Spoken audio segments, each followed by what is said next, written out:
And the Pareto Rule, sometimes you hear it characterized as the 80-20 rule. 20% of your customers will give you 80% of your business. But it's way worse than that. The actual law is the square root of the number of people involved in an enterprise do half the work. If you have 10 people that work for you, 3 of them do half the work. Now that seems pretty understandable, right?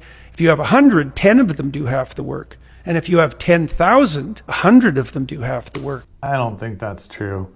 I certainly think that in any given business, there are people who are more productive and less productive. But to imply that 3 out of 10 are doing half the work, not likely, unless you're really running things wrong. But I mean, if you're up to the point where you have 100 out of 1,000 or whatever it was, 100 out of 10,000, that doesn't make any sense.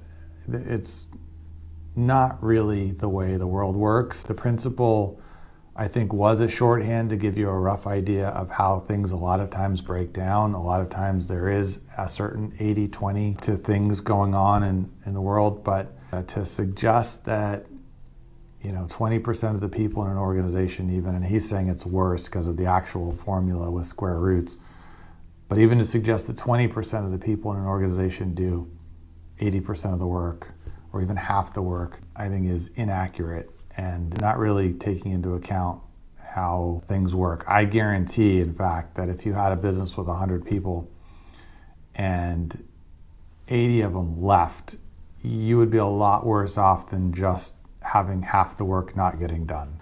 This is shorthand. It maybe sounds good on a bumper sticker or lets you write a book about it, but I don't think it translates very well to the real world. I think it's an exaggeration at best.